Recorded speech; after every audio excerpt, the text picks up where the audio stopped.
I mean, listen, man. What else do you want from me? I just feel like you don't listen to me. And if you want this relationship to work, you gotta listen to me. So you mean to tell me that you sat up in there and you went to her house? She cheated on me with my twin brother. You love to bring up the twin brother thing. You love to bring up the twin brother. So what? My twin brother. So what? I can't believe that, man. I can't believe that. Twin brother was get back. Because I've been watching Kiki weekly, and so Terry said I didn't have to take this. So, yeah. What do you mean, Kiki? Kiki weekly. Hello, everyone, and thank you for coming back to Kiki Weekly. Yes. So, last episode, I had a lot of fun recording. And it's like, I rewatch it almost every day at this point because it's so funny, y'all. This week, it didn't feel like, a job. And I like that. It doesn't feel like a job to me anymore.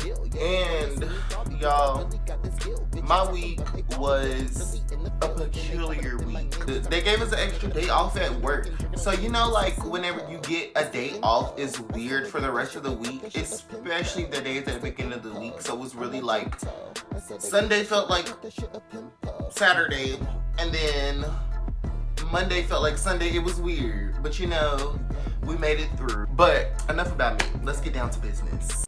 Viewer discretion is advised. Welcome to my house. That's how we say hello. I'm Barbara, and I'm Jacob's mother. My name is Esoteric, and I am Jacob's cousin. My name's Johns.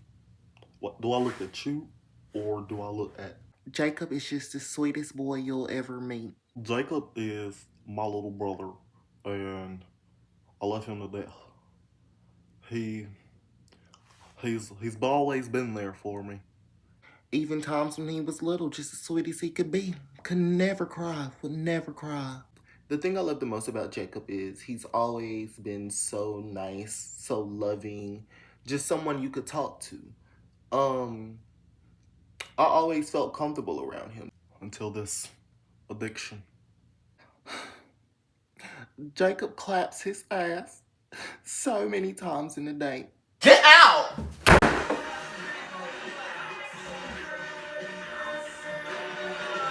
So y'all, have y'all been hearing about this whole Keri, Hilson, and Beyonce thing? This happened a good 15 years ago. But for some reason, it's coming back up. Well, not for some reason. I'm gonna tell you the reason. So basically, back in the day, Keri Hilson had this song called Turning Me On, which I'm pretty sure you know. Turning Me On was a pretty big song.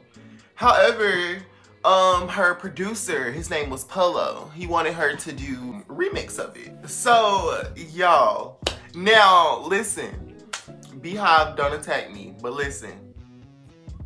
Keri Hilson slid. I'm sorry. Cause listen,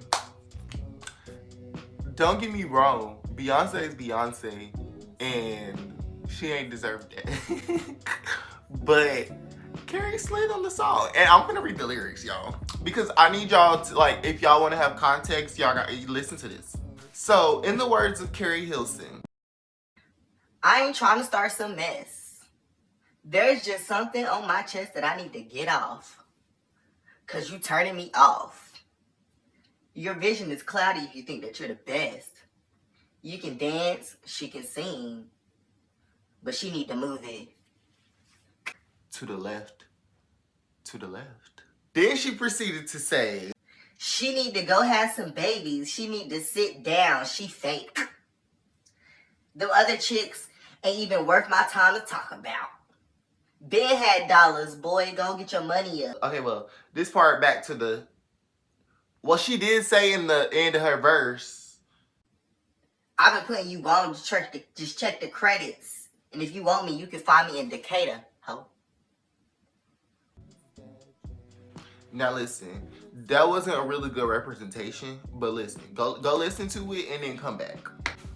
You really can say, Bow Down was kind of a response to that, but it was like years later, one.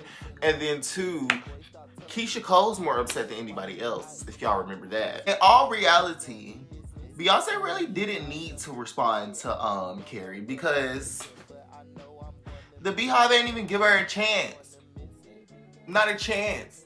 That girl career tanked after that. The whole reason why it's coming back up is because Keri Hilson went on a Breakfast Club interview, which I thought was already public knowledge, but I guess not. However, Keri Hilson was set up by her producers to do this, according to Keri Hilson. I come into the studio and he plays me this verse, and I'm like, automatically, I'm like, I'm not saying that. Mm-hmm. That was my position. But you knew it was shade when you heard it. Yeah. You could, but I didn't know really who it was about. So I never found it, but we disagree there, Polo and I, because he believes in kind of the shock jock mentality. He believes in kind of playing dirty to a degree, and I don't. Yeah, it's not rap. So exactly. So I tried to fight him on it, and I began writing my own. That's what I did with my time there, but it was quite forceful. You know what I mean? In an executive artist way? Yeah, in an executive artist way only.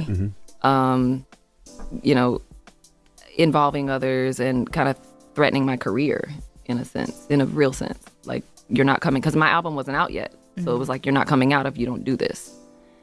And the mistake that I made was not continuing to fight. But I was in tears. I was crying. I was adamant that I did not want to do that. And for people that don't know, you were signed to Polo. I was signed to Polo and Timbaland. Correct. Yep. She doesn't name the writer, but, the internet put two and two together. The writer is S3Ep2. Now, they basically wrote that verse that I just read and handed it to her like, yeah, this is the remix. And Keri Hilson is a writer. She's like, I want to write my own stuff, one. And then two, I'm not really down with the whole dissing another artist. The way Keri tells it is basically like they pressured her into it. Now, I'm not going to sit up here and say Keri Hilson is an angel. Because I do feel like whenever it did come out, she played into the narrative a little bit. But, Keri Hilson basically said that she wants to sit down and have a conversation with Beyonce about like how the whole thing played out. Do I feel like Beyonce owes her that conversation?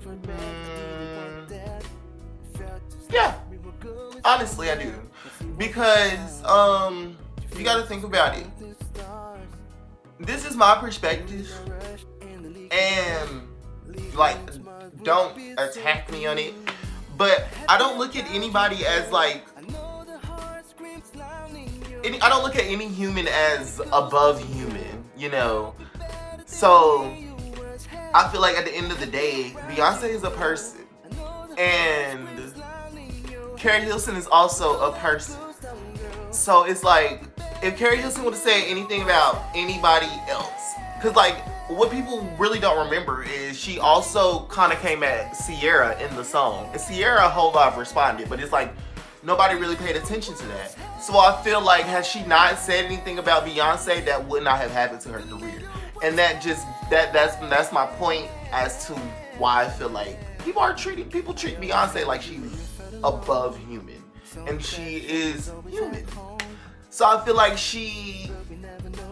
I won't use the word she owes her that conversation, but I feel like, it would be a courtesy to give her that conversation. And see, it's really hard because it's like, Keri did go in there and do what she did, but however, Beyonce is a person. I feel like even if they do have the conversation, I don't feel like Keri should go back and be like, yeah, we had the conversation. I feel like that should just be a between them type of thing. And boom, just leave it at that. At a certain point, guys. Now, I did mention another artist, writer actually. Her name is S3Ep2. She's a big writer. She wrote Super Bass for Nicki Minaj, the hook. That's what I know of hers. And she also was in Glee. And S3Ep2 basically came back and apologized, like, yeah, like, I'm sorry, you didn't deserve that, blah, blah, blah. But Keri Hilson's like, no, ma'am. It's been 15 years, and now you want to say something. So yeah, I don't know. I feel like I would feel the same way. Like, baby, you let me get drugged through the ringer, and you were allowed to go on and become famous after that. Oh, please. And I also need to mention Polo, Timbaland, and Esther Dean all went on to work with Beyonce after the situation. I said, baby,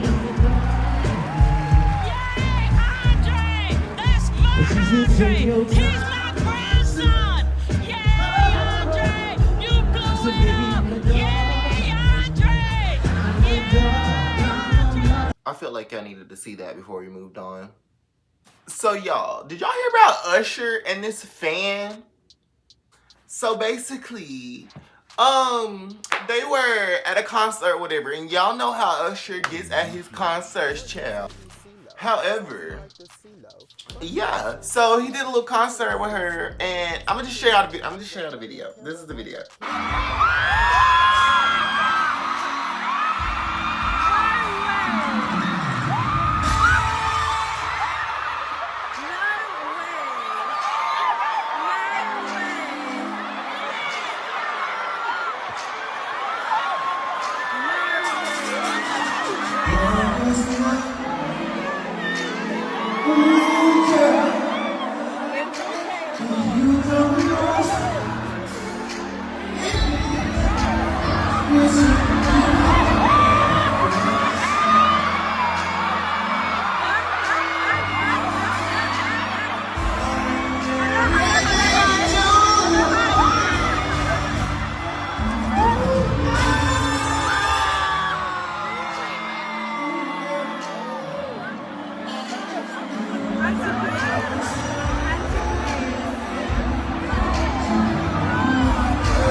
So yeah, so according to the internet, her husband was just he was upset. He was in a rut about it.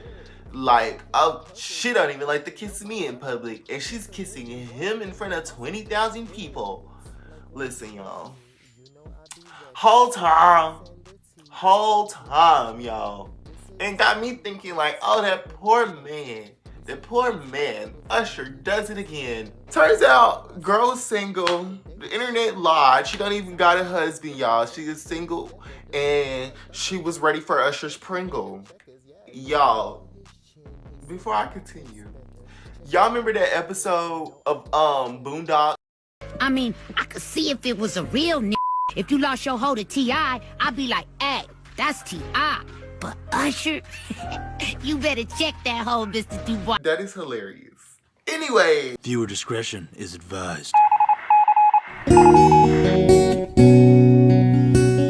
I mean, like I said, I just feel like everybody's over-exaggerating because it's never been, like, you know, that serious to be calling everybody over, you know? Like, I'm glad, like, everybody came over because, I mean, I can, you know, promote. But I just feel like it's just too much. Why everybody gotta go? I'm honestly terrified about how this intervention will go. I just really hope we can help him. I'm hopeful that Jacob will, you know, accept the treatment and, you know, decide to get better, but I don't think it'll happen. I mean, on one hand, I could be real sweet. On the other hand, I could be real mean. I mean, that's everybody. Because at the end of the day, you never really know whenever you're gonna...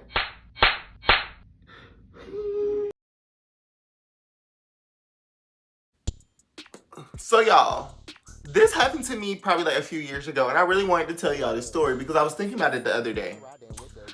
So, back when I was like 19, 20, I was talking to this dude or whatever. it was like my first, like, you know, like adult, like I'm free type of relationship because, like, you know, I was on my own at the time. So anyways, yeah, we met, and the first time we met, it was just like, oh my gosh, like, yeah, I like him. And because his energy was like something like I had never like had before, but which is crazy. Because they always say the devil was always gonna appear as something you always wanted. I can testify. So yeah,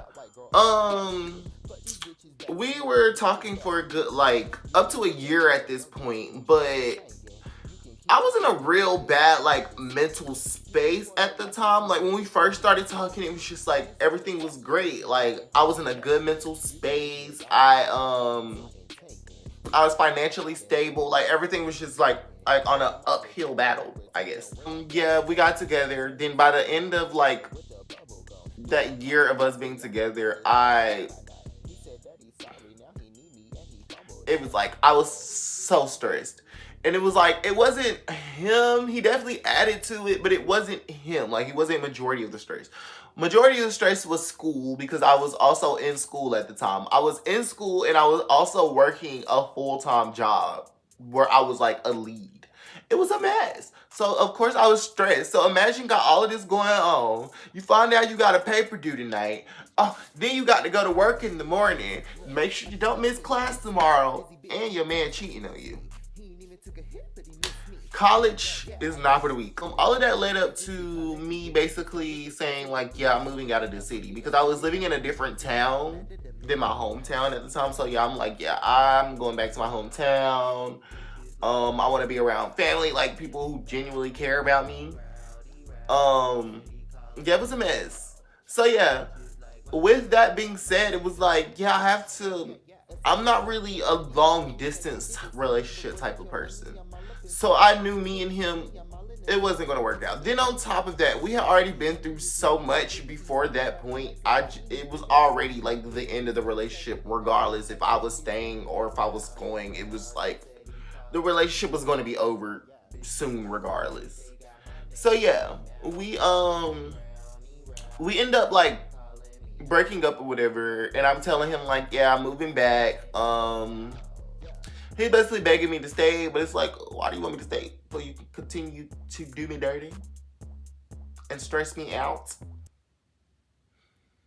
The boys be crazy. Had that discussion, but we're like, yeah, we're going to remain cool. And in remaining cool, you guys know how that goes. You've remained cool, all right. So yeah, then it became a time where he also has this friend that lived with him. This friend, his friend was like a certified like drug dealer. Like, this friend drove a drug dealer car. He sold all types of like strong stuff, not just the regular stuff. You know, if you know, you know. He sold that stuff that people be like, yeah, I'm not on that other stuff. He sold that other stuff. So yeah, the boy I'm talking to, well, my ex at this point, is like, yeah, he's going to South Carolina. You should ride with him. No. And then on top of that, he's telling me, oh, he's not going. So it's just gonna be me and your friend, who I don't know like that. That is your friend. In a drug dealer car, there's no telling what is in the trunk. And then I also need to mention this friend who sold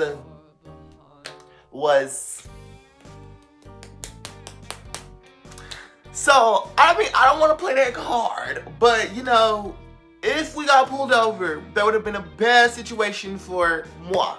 I'm like, no, why would I go and do that? I don't know. And then you're not telling me like where exactly we're going.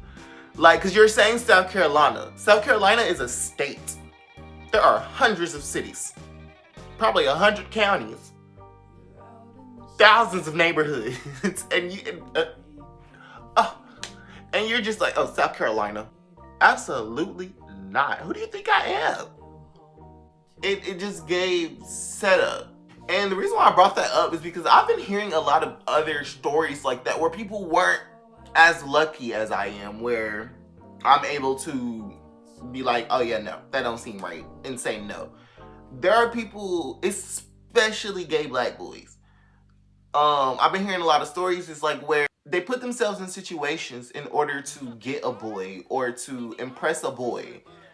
And that boy doesn't always have your best interest at heart. And that's one thing that you really have to understand. Not even with just boys, anybody. If you feel like you have to be somebody else to impress somebody, then that person is not the person to be around. The person is not for you. You should not have to change who you are. You should not have to, no. I'm gonna do what I do, and if that ain't enough, then I don't know what to tell you. And y'all, wait. So I finally got my unreleased footage from Pose. Take a look.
For the house of abundance. 10, 10, 10, 10, 10. They didn't use it for some reason. I don't know. So y'all, Gayle done went to space, child. And with her in this rocket ship was Katy Perry, Lauren Sanchez, who's the wife of Jeff Bezos. And then you got a film producer. Her name is Keri Flynn. And you got a rocket scientist, Aisha Bo, 8. Then you got Amanda Nayugan. They all went to space with Gayle. And, you know, up to, like, with the way that they were, like, leading up to this, telling us about it, like, yeah, this is gonna be crazy. This is gonna be exponential for human travel. We're gonna show the world. And, you know, everybody's like, oh, like, what's gonna happen? Like, everybody stop. Mind y'all, up to it. Gayle King, her bless her heart. That lady was terrified. Everybody was making jokes like, oh, Oprah is sending her there. But no, I feel like if you know, you know. Oprah is not sending Gayle nowhere where Gayle is not coming back. So anyways, yeah. Leading up to this, like, her face is, like, in the way she was talking about it, like, I don't know. And then she's like, everybody's like, Gayle, nobody's making you do this. Just chill. Don't go. But Gayle's like, yeah, you know, we gotta go to space. We're gonna learn about space. This is unprecedented. So, yeah, anyways. Then, y'all, come down to the day that they finally is about to get on the rocket ship. Look at this.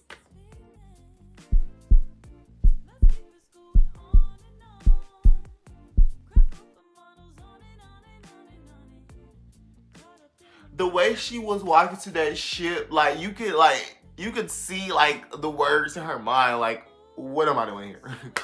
Why did I bring my black ass up here? Oh, I have better things to be doing. But, you know, Gayle King, she's a trooper. But, y'all, wait.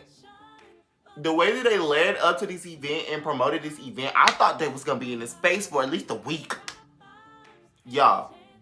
They was up there for a good 11 minutes. And then I feel like 5 of those minutes was the trip up there.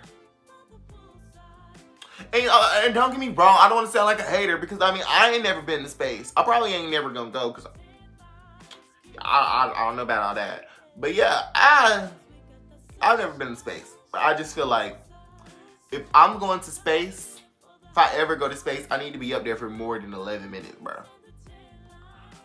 I could have went on Google Earth for that. I'm just saying.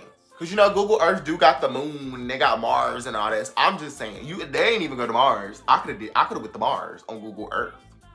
Yeah, they returned safely and you know, that's good. I'm glad, but it's like, I don't know what it benefited us though. Like to watch a group of celebs go to space. Viewer discretion is advised.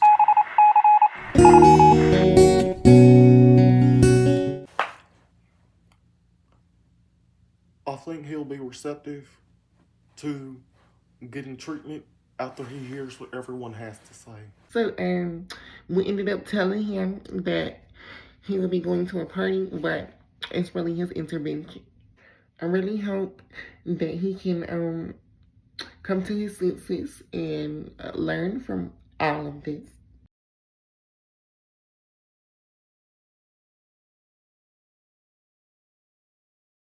What's up, bitches and hoes? I brought.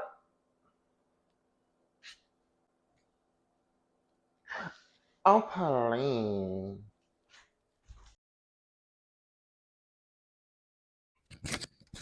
It just bothers me because it's just a simple fact that y'all don't listen to me. I told y'all it's not a problem. I told y'all I'm okay. But no, everybody insists, oh, yes, it's funny. I was wrong with me. What I got going on was when it was me. All I wanted to do was get a party. But no, y'all want to set people up. Y'all want to set people up now.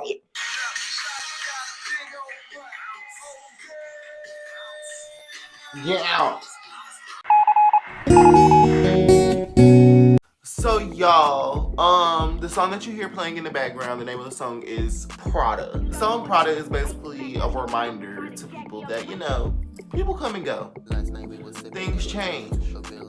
And you have to love yourself every bit of that, or you will, take it from me, you will hit your rock bottom. Like, this life is already hard as it is. So going through it and not having love for yourself is crazy. Nobody's going to love you the way that you can love yourself. And that's one thing that I also have to remember. And you can't expect somebody to have the same heart as you. You can't expect everyone to have the same heart as you. You can't expect everyone to love you as hard as you love you. And that's what messes us up in life. And the song Prada is just basically about, you know, basically calling that person out. Like, I know what you're here for, and I'm worth more than that. So yeah, thank you guys for tuning in. I hope you guys had fun. I hope I at least got a cackle out of you. So yeah, thank you for watching.